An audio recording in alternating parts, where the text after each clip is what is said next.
제가 여기서 바라보고 있으면 우리 성도님들의 눈빛이 어떠한지가 다 보입니다. 네, 오늘 제가 이제 오후 예배와는 달리 오전 예배 이렇게 쓰면서 저를 바라보시는 여러분의 눈빛이 어떠하냐면 굉장히 촉촉하고 뭔가 안타깝다는 눈빛과 함께 그 물가에 내놓은 아이를 바라보는 것 같은 그런 아슬아슬한 심정이 너무나 느껴져서 제가 참 긴장이 됩니다.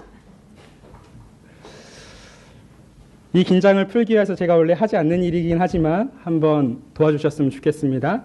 할렐루야 하면 아멘으로 화답해 주셨으면 좋겠습니다. 할렐루야. 아멘.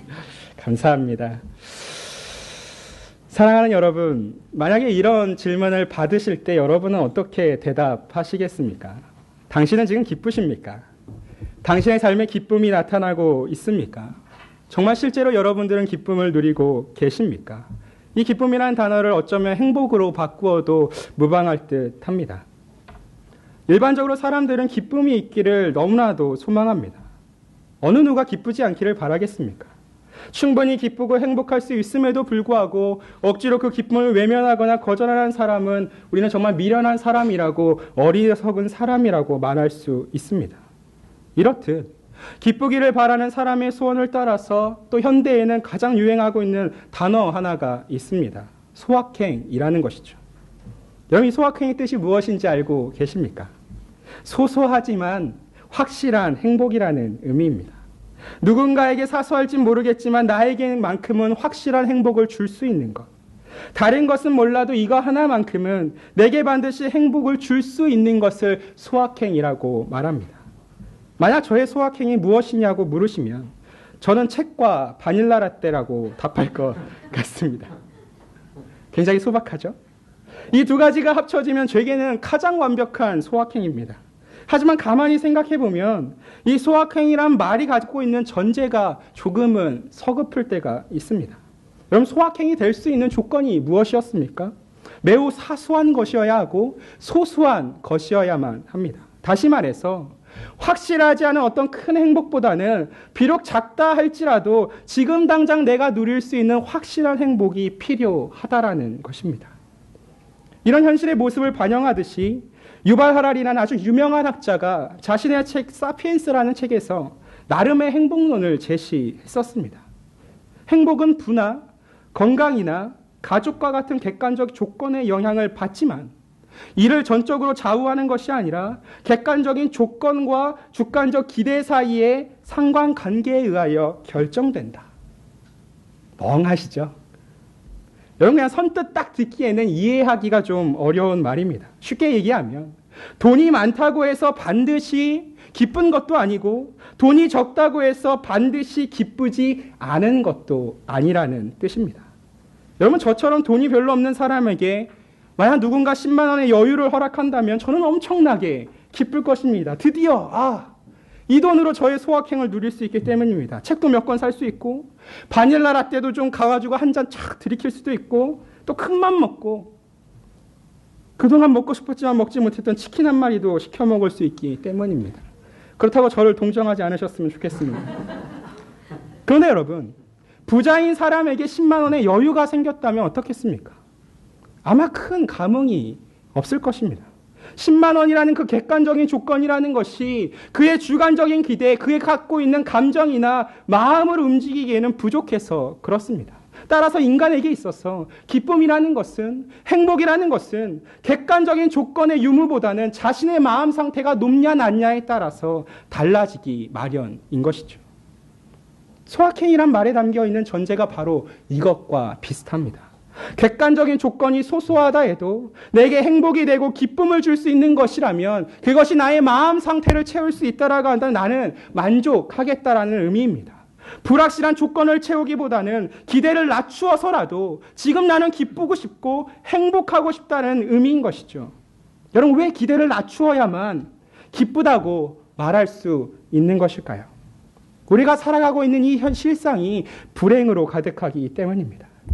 내가 처한 현실에서 행복을 경험하기라는 것은 하늘의 별 따기와 같아서 그렇습니다. 하고 싶다고, 되고 싶다고, 갖고 싶다고 해서 할 수 없다는 걸 알고 될 수 없다는 것을 깨닫고 가질 수 없다는 것을 뼈저리게 알고 있기 때문입니다. 살면 살아갈수록 우린 이것을 아주 가슴 아리도록 경험하고 있는 것이죠. 여러분, 금수저로 태어나서 흙수저로 태어난 아이와 경쟁한다고 해서 그 간격이 좁혀지겠습니까? 여러분, 흙수저로 태어난 사람이 아무리 따라가려고 노력한다고 해서 그 간격이라는 것이 쉽게 좁혀지겠습니까? 상황과 조건을 채우기 힘들다면 그렇기 때문에 차라리 내 마음의 기준이라도 흙수저에 맞도록, 흙수저의 눈높이에 맞도록 낮춰서라도 나는 이 땅에서 기쁨을 누리고 싶다라는 서글픈 고백인 것이죠. 소확행이라고 해야만 그나마 행복하다 할 수 있고 기쁘다 하면서 버티며 살아갈 수 있기 때문입니다. 이런 행복론 가운데 유발 하라리는 한 가지의 설명을 더하고 있습니다. 행복의 중요한 요체인 주관적인 기대, 이런 행복한 느낌, 쾌감 등은 생화학적인 체제, 예를 들어서 세로토닌이나 도파민이나 그런 어떤 행복 호르몬의 지배를 받는다는 것입니다. 말하자면 여러분, 그에게 있어서 행복이 무엇이냐라고 이야기할 때 마음의 상태라고 이야기를 하는 것이죠. 그리고 이 마음의 상태는 인간의 힘으로 인하여서 충분히 조절 가능한 상태라고 이야기하는 것입니다. 그래서 여러분, 현대에 가장 많이 이야기하고 있는 호르몬 중에 호르몬이 뭐가 있습니까? 엔돌핀, 도파민, 세로토닌 같은 그런 기쁨을 줄 수 있는 호르몬 작용이 원활하다면 사람은 손쉽게 행복한 감정을 느낄 수 있다고, 기쁘다고 말할 수 있는 것입니다. 그럼 여러분, 문제가 매우 간단해지는 것이죠. 우리가 기쁘지 않으면 무엇하면 되겠습니까? 병원 가서 호르몬 분비, 호르몬 주사 놔달라고 하면 되는 것입니다. 호르몬 분비가 자연스럽게 되지 않으면 억지로라도 그 호르몬을 주입하고 늘려서 우리는 기쁨을 얻을 수 있고 행복을 누릴 수 있는 것입니다. 그래서 여러분, 우리는 무엇합니까? 맛있는 음식을 찾아다니면서 먹고 또 여기저기를 뛰어다니면서 스포츠를 하고 운동을 즐기고 있습니다. 우리 교육부 아이들은 교회에 오면 하루 종일 무엇합니까? 즐거움을 누리기 위하여서, 기쁨을 얻기 위하여서 매일같이 매 시간마다 게임을 하는 것이죠. 이 정도로 안 되면 여러분 어떻게 하면 좋겠습니까? 어른들은 이 정도로 만족하지 않기 때문에 술의 힘을 빌리기도 합니다. 또 이것도 여의치 않으니까 어떤 사람들은 매우 위험할 수 있겠지만 마약을 통하여서라도 현실이 아니라 꿈과 환상의 나라로 가겠다고 노력하기도 하는 것이죠. 괴로움과 불행으로 가득 찬 세상에서 끔찍한 사건과 사고가 넘치는 이 현실 속에서 인위적이면 좀 어떻겠냐라는 말입니다. 불행보다는, 슬픔 가운데 사는 것보다는 차라리 좀 행복하고 기쁨을 누리면서 사는 것이 낫지 않겠느냐는 의미입니다. 오늘 우리가 읽은 이 빌립보서 4장 본문에서도 바울은 우리를 향하여서 이렇게 이야기합니다. 4장 4절의 말씀입니다. 우리 한번 같이 읽어보겠습니다. 시작.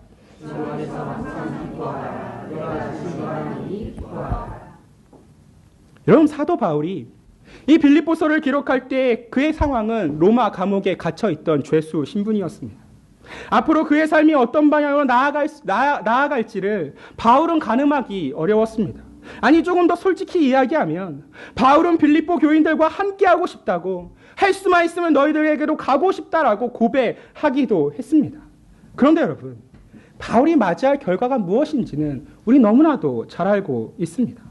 수많은 기독교인들을 박해하고 그들을 찢어 죽였던 네로 황제가 지금 이제 기독교의 지도자라고 불리고 있는 이 바울을 잡아놓고 가만히 놔둘리는 만무합니다. 자신의 앞날처럼 어두운 그 감옥에 갇혀서 바울이 아무리 그 기대를 낮춘다 할지라도 기쁨을 느끼리란 것은 너무나도 불가능한 일인 것이죠. 그런데 여러분, 바울이 빌립보서 4장 4절만이 아니라 이 빌립보서 전반에 걸쳐서 뭐라고 기록하고 있습니까? 기뻐하라고 이야기하고 있습니다. 더군다나 이 기쁨이라는 단어를 빌립보서에서만 15번이나 언급하고 있는 것입니다. 여러분, 그가 말하는 기쁨이 도대체 무엇입니까? 유발 하라리가 말하는 것처럼 객관적인 조건, 그 감옥에서 벗어날 수 없으니까 차라리 이 감옥에서 어떻게든 간에 좋은 것들을 찾아내서 네가 그 좋은 것을 누릴 수 있을 만큼 마음의 기대치를 낮춰서 기쁨을 얻으라는 말과 동일한 것일까요?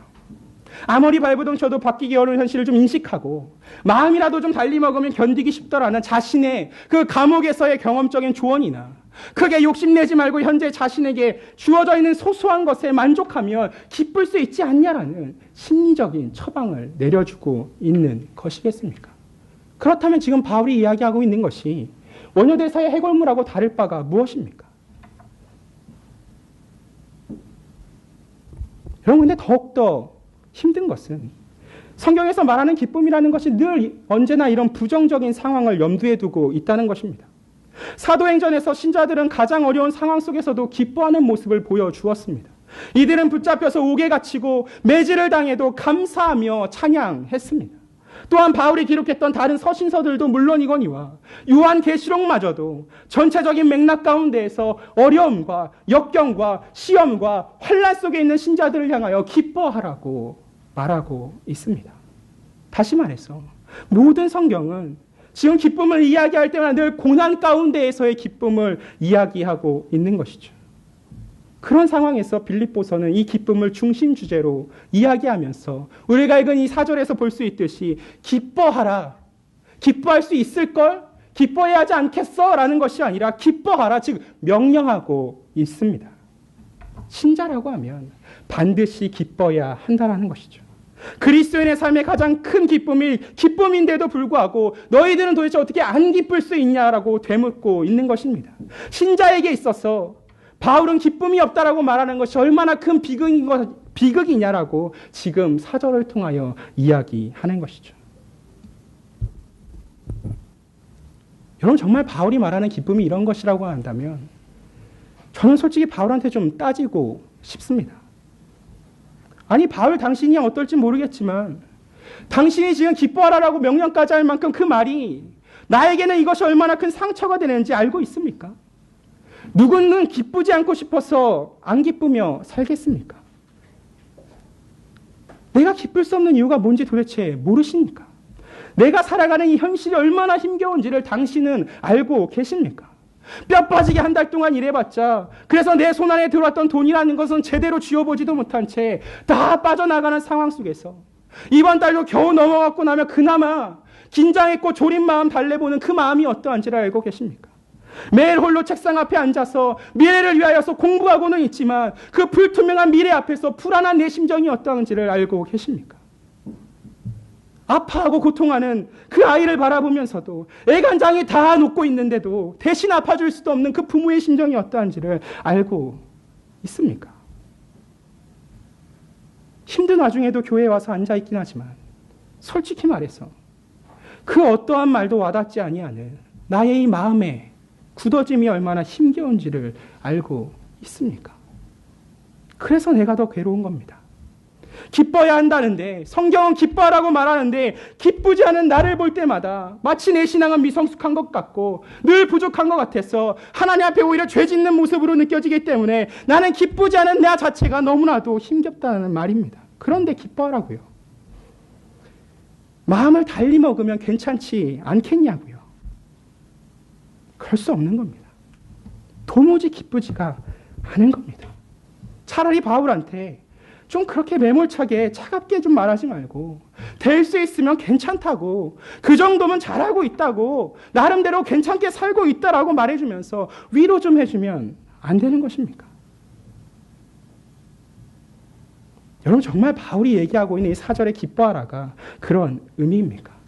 내가 처한 상황이 어찌되었든지 간에 나는 모르겠고 너는 신자이기 때문에 기뻐해야 한다든지 기쁨이라도 있어야 지금 이 힘든 삶을 버틸 수 있으니까 그래도 좀 힘내는 게 낫지 않겠냐 정도의 말을 지금 바울이 하고 있는 것이겠습니까? 정말 그렇다라고 한다면 사실 바울은 빌립보 교인들에게 이렇게 편지를 쓰지 않았을 것입니다.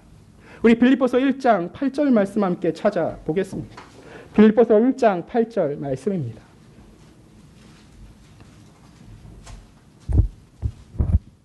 우리 찾으셨으면 한 목소리로 읽습니다. 시작. 내가 예수 그리스도의 신자로 너희 무리를 얼마나 사모하는지 하나님이 내 증인이시니라. 여러분, 바울은 누누이 자신이 빌립보 교인들을 얼마나 사랑하고 있는지를 말했습니다. 사람의 마음을 감찰하시고 폐부를 시험하시는 하나님이 증인이시라 내세울 만큼 그들을 향한 사랑이 얼마나 크고 강한지를 담대하게 확증하고 있습니다. 바울은 그들을 세상적이거나 이기적인 사랑으로 지금 대하는 것이 아니라 내주하시는 성령으로 말미암아서 그리스도와 하나 되어 흘러나오는 사랑 가운데서 너희들을 예수 그리스도의 심장으로서 사랑한다라고 고백합니다.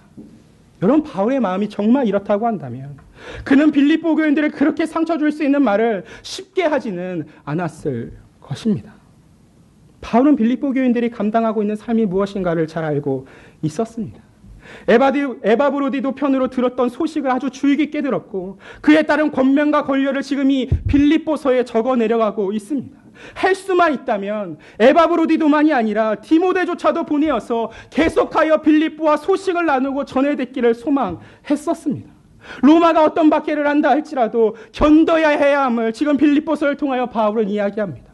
율법을 지켜야 구원을 받는다는 거짓 교사들의 그 뱀 같은 가르침에도 불구하고 너희들은 받은 복음과 믿음 가운데서 굳건하게 서라고 충고하고 있습니다.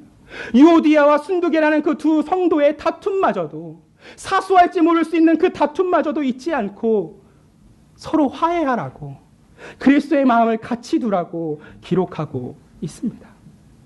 사랑하는 여러분, 바울은 누구보다도 빌립보 교인들을 사랑하고 관심을 두던 사람입니다. 비록 빌립보서가 기쁨의 서신이라 불린다 할지라도 아마 바울은 감옥 가운데 앉아서 이 빌립보서를 적어 내려갈 때 눈물을 뚝뚝 흘리며 썼을지 모르겠습니다. 빌립보 교인들이 어떻게 살고 있는지 알기 때문에, 진심을 다해서 그 삶 가운데 기쁨이라는 것이 넘쳤으면 좋겠기 때문에 바울은 이 빌립보서를 쓰고 있는 것입니다. 아까와 같이 바울에게 따진다고 한다면 여러분, 바울이 그 말을 들었을 때 어떻겠습니까? 그나마 그렇게 좀 편지로라도 눌러가며 참았던 그 눈물이라는 것이 한순간에 터지지 않았겠습니까?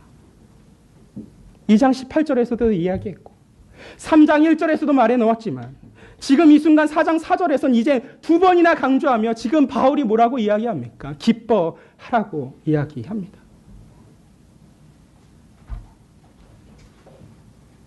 이 바울이 말하는 기쁨이 유발하리가 말하는 기쁨이 아니라고 한다면, 객관적인 조건에 달린 것도 아니고 우리들이 살아가고 있는 조건 속에서 맞닥뜨려야 하는 마음의 상태에 달린 것도 아니라고 한다면 바울이 말하는 기쁨은 무엇일까요? 그 해답이 바로 4절 가운데 들어가 있습니다. 우리 4절 한 번 더 읽어보겠습니다. 시작. 주 안에서 여러분, 바울은 지금 신자의 기쁨의 정체가 무엇인지를 아주 분명하게 구별해주는 표현을 해주고 있습니다. 지금 그에게 있어서 기쁨은 사람들이 말하는 것처럼 단순히 어떤 기뻐하는 감정이라든지 기쁨이라는 느낌 정도를 이야기하는 것이 아니라 그에게 있어 신자의 기쁨이라는 것은 본질적인 영혼의 상태라고 이야기하는 것입니다. 왜 그렇습니까? 바울이 언급하고 있는 이 기쁨이 주 안에서의 기쁨이기 때문입니다. 진실로 기쁨이라는 것이 주 안에 있기 때문에 신자의 삶이라고 한다면 가장 큰 특징과 열매로서 기쁨이 드러날 수밖에 없다는 이야기인 것입니다. 그래서 바울은 갈라디아서 5장에서 신자가 성령의 그 내주하심 안에 머무를 때 나타나는 증거를 이렇게 기록하고 있습니다. 갈라디아서 5장 22절, 23절 말씀입니다. 오직 성령의 열매는 사랑과 희락과 화평과 오래 참음과 자비와 양성과 충성과 온유와 절제니 이 같은 것을 금지할 법이 없느니라. 바울이 언급했던 이 총 9가지의 성령의 열매 가운데 기쁨과 관련하여 눈에 들어오는 열매가 무엇이 있으십니까? 바로 희락입니다. 여러분, 희락의 헬라어 뜻은 은은한 기쁨입니다. 발음도 이 4절의 기쁨과 똑같이 카라, 즉 카레오와 동일한 발음을 갖고 있습니다.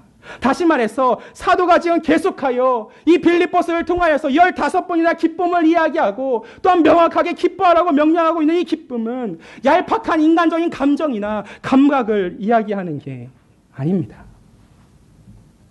여러분, 그냥 감정적으로, 감각으로서 우리가 기쁘게 원하면, 행복감을 누리기 원한다면 세상 가운데서 우리가 그것을 얻을 수 있는 방법은 무궁무진합니다. 의도적으로 괴로움을 피하고 기쁨과 행복감을 찾아서 조작된 쾌락들을 얼마든지 만들어낼 수 있습니다. 아니, 어쩌면 기쁘지 않지만 기쁜 척 할 수도 있고 행복하지 않지만 행복한 척 연기할 수도 있습니다. 그리스도인이라고 별 다르겠습니까? 의무감에서조차라도 우리는 기쁘다라고 노력할 때가 있습니다. 그런데 여러분, 그리스도인의 참된 기쁨은 그런 연기하는 것이 아닙니다. 무감각한 것이 아니고 무생명력한 것이 아니라 본질적으로 생생한 것이어야만 하는 것입니다. 생명력으로 살아 넘치는 것이어야 합니다. 왜 그렇습니까? 그리스도 안에서 그 그리스도의 생명 그 자체가 우리의 그 심령 가운데서 생명력 있는 기쁨이 되기 때문입니다. 여러분, 세상은 불행합니다. 그 세상 속에 살고 있는 인간도 불행합니다. 아무리 이것을 부인하고 싶어도 우리는 인정할 수밖에 없습니다.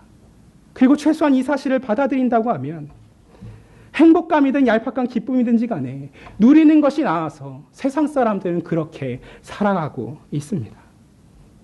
그렇지만 그 화려한 외양에 취해서 각종 오락을 하며 각종 약물로 기쁨을 누린다고 해서 그 감각을 얻는다고 해서 그것을 참된 기쁨이라고, 정말 여러분들이 소망하는 기쁨이라고 이야기할 수 있겠습니까?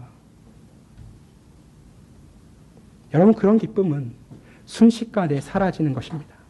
파도처럼 밀려들어오는 인간의 불행 앞에서 늘 언제나 우리들은 새로운 기쁨의 비결을 찾아 매일같이 찾아 모험을 떠나야만 하는 것입니다. 행복감이나 기쁜 감각이야 얼마든지 이 세상 가운데서 내가 내 노력 가운데 지혜 가운데서 경험할 수 있겠지만 그리스도인이 아니라면 참된 기쁨을 누릴 수 없다는 이 사실이 바울에게는 명확한 진리였던 것입니다. 여러분, 그리스도인 외에는 그 누구도 참되게 기뻐할 수 없습니다. 그렇기에 기쁨은 그리스도인이 되었다는 증거임과 동시에 반드시 따를 수밖에 없는 하나님의 명령인 것입니다. 사랑하는 여러분, 우리 주 예수 그리스도께서 이 땅에 오실 때 이미 창세전 가운데 삼위 하나님의 놀라우신 그 관계 속에서 작정하신 일이 있습니다. 우리는 그것을 사도행전의 기록을 통하여서 하나님의 큰 일이라고 부르고 있습니다. 여러분, 그 하나님의 큰 일이 무엇입니까? 그리스도의 생명의 대속 가운데 이루어주신 죄인의 큰 구속, 구원이었습니다. 그것을 친히 하나님께서 성취하여 주셨습니다. 우리 구주 예수 그리스도께서 이 땅 가운데 이루어진 그 큰 일을 통하여서 구원받은 모든 성도들은 감각이 아니라 본질적인 그 영혼을 통하여서 하나님 앞에 기뻐할 수 있게 되는 것입니다. 그의 영혼의 자리가 더 이상 세상의 자리가 아니라 그리스도의 안으로 그리스도와 함께함을 통하여 그리스도에 의하여 옮겨졌기 때문입니다. 풍성한 그리스도의 생명이 죽어 부패해버린 그 소망 없는 영혼을 다시금 살려내셨기 때문에 여러분, 신자는 기쁘다 말할 수 있습니다. 무한하시고 영원하시며 변하지 않으시는 하나님이 행하신 일이 이 일이라고 한다면, 그렇다라고 한다면 새로 태어나지 않으면 세상이 말하는 감각만의 기쁨을 누릴 수 있을지 모르겠지만 그리스도의 생명이 주는 그 근원적인 기쁨은 결코 누릴 수가 없는 것입니다. 사랑하는 성도 여러분, 세상이 말하는 객관적인 조건의 내용, 부유함이라든지 권력이라든지 그 어떤 것이라든지 또한 주관적인 기대의 높고 낮음에 따라서 변하는 그 일시적으로 끝나버릴 감각 따위를 우리는 결코 기쁨이라 말하며 그것을 추구하며 사는 자들이 아닙니다. 불행하고 비참한 세상에서 해답을 찾아 헤매이지만 결국 실망만 하는 사람들 사이에서, 그래서 절대 손대서는 안 되는 방법까지도 사용하는 그 사람들 사이에서 신자들만큼은 참된 기쁨이 무엇인가를 알려주면서 내 삶이 얼마나 기쁠 수 있는가를 보여주며 살아야만 하는 것입니다. 기쁨의 참된 맛을 보지 못하고 좌절해버리고 포기해버린 그 인생들에게 성도들은 세상의 소금이요 빛이 되어야만 하는 것입니다. 오히려 그들을 향하여서 내가 그리스도 안에 있기 때문에, 내가 비록 나의 상황과 환경이 어떨다 할지라도 내가 그리스도 안에 있기 때문에 감히 그들을 향하여서 괜찮다 말할 수 있고 평안하다 말할 수 있어야 하는 것입니다. 왜 그렇습니까? 우리 구주 예수님께서 요한복음 16장 33절을 통하여 이미 이렇게 선포하셨기 때문입니다. 이것을 너희에게 이르는 것은 너희로 인하여 내 안에서 평안을 누리게 하려 함이라. 세상에서 너희가 환난을 당하나 담대하라. 내가 세상을 이기었노라. 그렇다고 한다면 사랑하는 우리 올고등교회 성도 여러분, 정말 여러분들은 어떠십니까? 정말 여러분들은 기쁘십니까? 감각이 아니라 그 영혼으로부터 주어지는 참된 기쁨이 정말 여러분의 그 내면 가운데 충만함으로 고백되고 있으십니까? 아니, 어쩌면 세상의 삶을 피할 수 없다고 해서 이미 포기해버리고 아예 세상 가운데 소속되어 버리신 것은 아니십니까? 그리스도의 참된 기쁨이 감각이 아니라고 하지만 여전히 나는 감각적인 기쁨을 찾아다니면서 그 감각적인 기쁨을 누릴 수 없다고 해서 지금 이 순간 앉아있음에도 불구하고 그렇게 무감각하고 전혀 기쁘거나 행복하지 않은 얼굴로 앉아 계신 것은 아니십니까? 사랑하는 여러분, 그리스도의 참된 기쁨은 감각이 아니라 그리스도 안에 회복된 영혼에서 나옵니다. 변화된 영혼을 건드릴 수 있는 존재는 하나님 외에는 없습니다. 로마 사람들이 바울을 감옥에 가두고 아무리 박해하고 아무리 핍박한다 할지라도 바울이 소유한 이 기쁨만큼은 결코 빼앗지 못했습니다. 그래서 바울은 빌립보서 1장 12절부터 21절에 이르는 그 긴 기록들 사이 가운데에서 나는 기쁘고 기쁘다고 말하면서 내가 살든지 죽든지 주 안에서 유익하다라고 고백할 수 있던 것입니다. 빌립보서 1장 13절에서 바울이 고백합니다. 이러므로 나의 매임이 그리스도 안에서 모든 시위대안과 그 밖에 모든 사람에게 나타났으니, 또한 18절에 이렇게 말합니다. 그러므로 무엇이냐, 거칠애로 하나 참으로 하나 무슨 방도로 하든지 전파되는 것이 그리스도라면 이로써 나는 기뻐하고 또한 기뻐하리로다. 20절 말씀입니다. 나의 간절한 기대와 소망을 따라 나는 아무 일에든지 부끄러워하지 아니하고 지금도 전과 같이 온전히 담대하여 살든지 죽든지 내 몸에서 그리스도가 존귀하게 되려 하나니, 이는 내게 사는 것이 그리스도니 죽는 것도 유익함이라. 여러분, 사도 바울도 우리와 같은 사람입니다. 감옥에서 보내는 시간이 그에게는 행복하고 기뻤을리 만무합니다. 진실로 괴롭고 힘든 시간이었을 것입니다. 환경이 괴로운데 고작 마음의 기대 좀 낮춘다고 해서 여러분 감옥에서의 삶이 만족할 수 있겠습니까? 오늘 3대 맞았는데 내일 2대 맞았다고 해서 기뻐할 수 있겠습니까?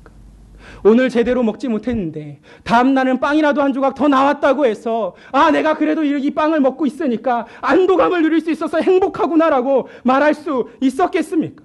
저물어가는 그 해를 창살 너머로 바라보면서 네로가 오늘 나를 죽이지 않고 그나마 내가 지금 이 순간에도 내 생명이 붙어 있구나, 내 목이 떨어지지 않았구나라는 그 마음 가운데에서 행복하다라고 말했겠습니까?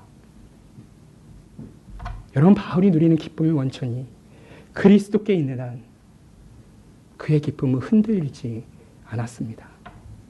온갖 능력과 음모를 아무리 인간들이 짜낸다 할지라도 그리스도의 기쁨이라는 것은 결국 그 마음에 있는, 그 마음의 바깥에 있는 게 아니라 그 마음의 가장 깊숙한 곳에, 그 영혼의 가장 내밀한 곳에 자리 잡고 있기 때문입니다. 겉모습만 따지기 시작한다면 참된 기쁨은커녕 기쁨 마음조차 누리기 힘든 삶이라는 것을 저도 알고 여러분도 잘 알고 있습니다.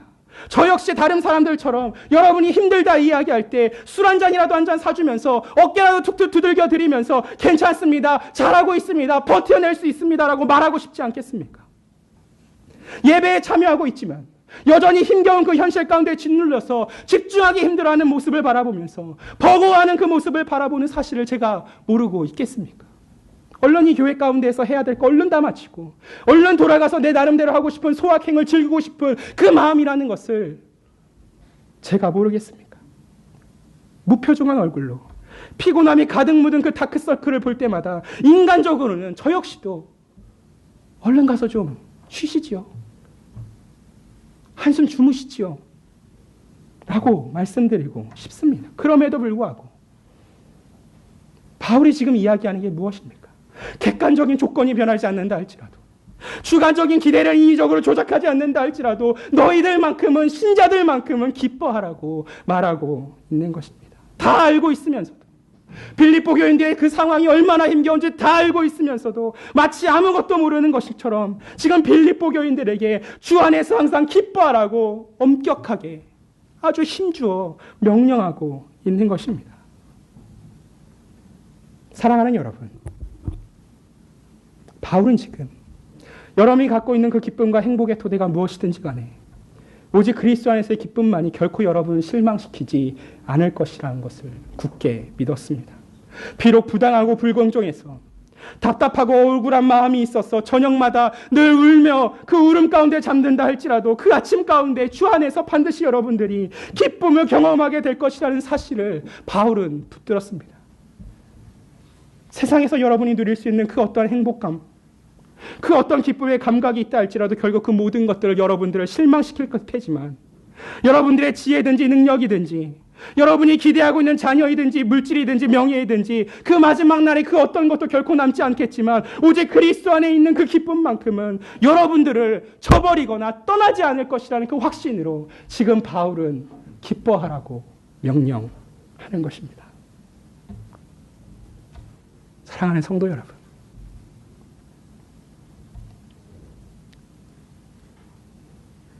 남몰래 새어나오는 여러분의 그 한숨에 그 신음의 근원이 어디이십니까? 신자임에도 불구하고 왜 우리는 기쁘기보단 상처받기 더 쉬운 이유가 무엇이겠습니까? 주 안에서 기뻐하는 것이 아니라 여전히 시퍼렇게 살아있는 나의 자존심과 나의 자아중심성 안에서 기뻐하려고 하기 때문입니다. 그렇기 때문에 바울은 2장에서 이렇게 기록합니다. 아무 일에든지 다툼이나 허영으로 하지 말고 오직 겸손한 마음으로 각각 자기보다 남을 낫게 여기고 각각 자기 일을 돌볼 뿐더러 또한 각각 다른 사람들의 일을 돌보아 나의 기쁨을 충만하게 하라. 신자의 삶은 더 이상 자신을 위해서 사는 삶이 아니라 주님을 위하여 사는 삶입니다. 자기 안에서 기쁨을 찾는 것이 아니라 그리스도 안에서 기쁨을 찾는 사람입니다. 상황에 휘둘리지 않고 마음이 상태 가운데 흔들리지 않는 기쁨은 오직 그리스도 안에 있습니다. 스스로 자신을 종이라고 고백하는 사람만이 어떠한 상황 가운데에서도 낭망하지 않을 수 있습니다. 이 기쁨이 무엇인지 알기 때문에 바울은 지금 이 순간 여러분들을 향하여 기뻐하라는 명령 뒤에 서로 관용하라고 말할 수 있었고 아무것도 염려하지 말라 말할 수 있었고 오직 기도와 간구로 하나님께 구하라고 다시 한번 명령할 수 있었습니다. 그렇게 된다면 여러분들이 주 안에서 기쁨을 누릴 수 있다 한다면 하나님의 평강이 여러분의 생각과 여러분의 마음을 지켜주신다라는 의미입니다. 주 안에서 사랑하는 여러분, 속속들이 여러분의 삶의 고난과 어려움이 정확하게 무엇인지 모르면서 신자는 기뻐해야 하는 사람이어야 합니다 라는 이 말씀이 제게는 얼마나 큰 부담이 되는지 모르겠습니다. 여러분의 그 어려운 객관적인 조건을 제가 바꿔줄 수도 없고 채워줄 수 없어서 더욱더 그렇습니다. 그럼에도 불구하고 또다시 사도 바울이 말했던 것처럼 이 빌립보서 4장 4절의 말씀을 들고 나가서 여러분들에게 기뻐하십시오. 주 안에서 기뻐하셔야 됩니다. 기뻐하심이 하나님의 명령이시냐로 말하는 것이 좀 서글플 때가 있습니다. 어쩔 수 없으니까 여러분들로 조금 힘들어도 참으라고. 여러분이 세상 가운데서 좀 억울해도 답답해도 견뎌내라고. 어둡게만 있지 말고 차라리 좀 긍정적으로 억지로라도 웃어서 밝게 사는 것이 어떻겠냐고 말하는 것이 아니라서 더욱더 죄송합니다. 그러나 여러분, 우리와 함께 하시는 주님을 우리가 생각할 때에 우리는 참되게 기뻐할 수 있습니다. 히브리서 12장 1절 2절을 통하여서 이렇게 기록합니다. 이러므로 우리에게 구름같이 둘러싼 허다한 등인들이 있을 때 모든 무거운 것과 얼매이기 쉬운 죄를 벗어버리고 인내로서 우리 앞에 당한 경주를 하며 믿음의 주여 온전하게 하신 이 예수를 바라보자. 그는 그 앞에 있는 기쁨을 위하여 십자가를 참으사 부끄러움을 개의치 아니하시더니 하나님 보좌 우편에 앉으셨느니라. 사랑하는 여러분, 기뻐하시기를 소망합니다. 기뻐하심이 하나님의 명령이십니다. 우리가 기뻐할 수 있는 이유는 우리가 감각으로 기뻐하는 것이 아니라 우리의 영혼으로부터 기뻐할 수 있는 이유는 주님께 우리가 시정을 고전시킬 때에 주님께서 나를 위하여 행하신 일이 무엇인지를 바라볼 때에 우리는 그 주 안에서 기뻐할 수 있기 때문입니다. 그리고 이 기쁨이라는 것은 결코 단 한순간으로 끝나버릴 기쁨이라는 것이 아니라 오늘 4절을 통하여 말하고 있는 것처럼 주 안에서 항상 기뻐할 수 있는 것입니다. 사랑하는 성도 여러분, 우리가 갖고 있는 이 육신의 눈으로 이 땅의 역사를 바라보고 이 땅에 여전히 가득해 있는 혼란을 바라보고 혼돈을 바라보고 괴로움을 바라보고 갈등을 바라보고 말도 안 되는 그 범죄를 바라본다 할지라도 여러분들이 이 세상 가운데서 그렇게 부당함과 억울함 가운데서 답답하다 할지라도 힘겹다 할지라도 눈물 흘리지만 그 누구한테 토로할 수 없는 마음 가운데 오늘도 한숨 지으며 산다 할지라도 불안정한 미래 가운데에서 우리 청년들 여전히 나아갈 바를 알지 못해서 말은 못하고 있지만 눈앞에서는 웃고 있지만